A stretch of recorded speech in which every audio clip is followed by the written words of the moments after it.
Hey guys, it's Jake here with eTrailer. Today we have a 2022 Hyundai Tucson, and we're going to be taking a look at, and I'm going to show you how to install the Curt Factory Prep 7-pole kit. Now if your Hyundai Tucson is prepped to have trailer wiring connected up to it, this 7-pole is going to be extremely easy to get installed. It's especially easy if you're doing it at home.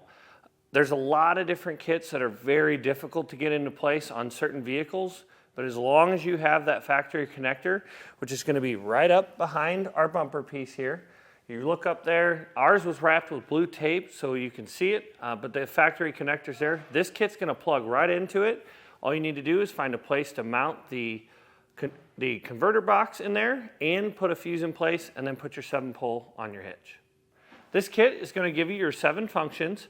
It's going to give you your standard 4, which are ground, your stop and turn signals, your running light signals, your brake signal, reverse lockout, and your 12-volt accessory.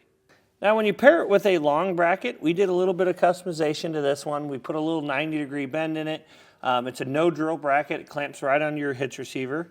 And then we were able to mount our 7-pole bracket up to it.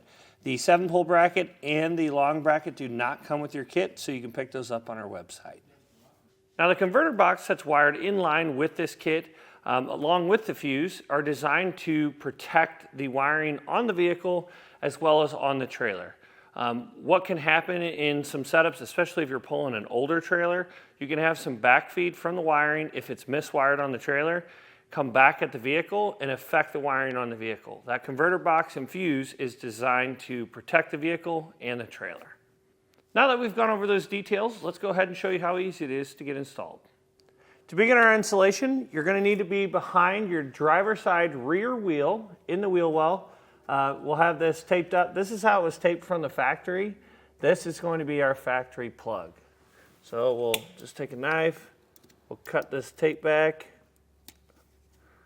and it looks like there's zip tie back there too.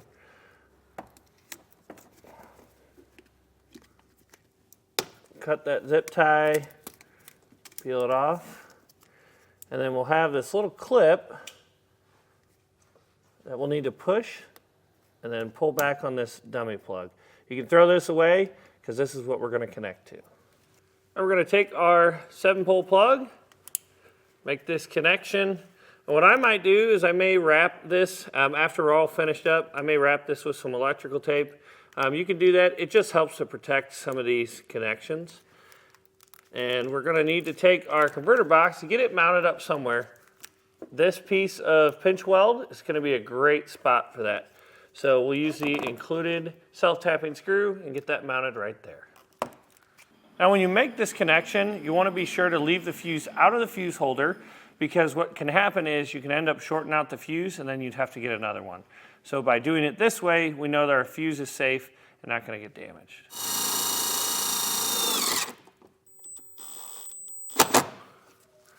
I'm just going to swing this up, and we're eventually going to take some zip ties and tie all this stuff up here to this factory wiring where it's mounted against this plastic panel so that it's out of the way and safe. Now to get our 7-pole mounted up on the back of our vehicle, you want to pick up a long bracket. I just put a small bend in it here at 90 degrees so that it can kick it out, and then you want to pick up a 7-pole bracket too. It'll bolt right to the top of it. That way we can get our 7-pole installed. We'll thread our harness through here, connect it up to our plug, make sure it clicks, and then put it back into place. You will have to supply your own hardware to get this mounted up, but that's not a huge deal because I like to use stainless steel hardware anyway so that we don't have to worry about this rusting. Now we can put our fuse in place. And once we get this done, we're going to go ahead and test out our wiring before we get this all wrapped up because we want to make sure it's working properly. Now we'll go ahead and run through our basic functions to make sure our 7-pole is working properly. Start with our running lights,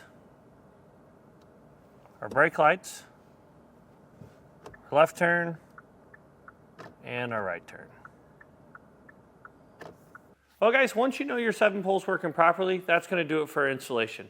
Hopefully this video helped you decide whether or not the Curt Factory 7-pole kit is right for you in your 2022 Hyundai Tucson.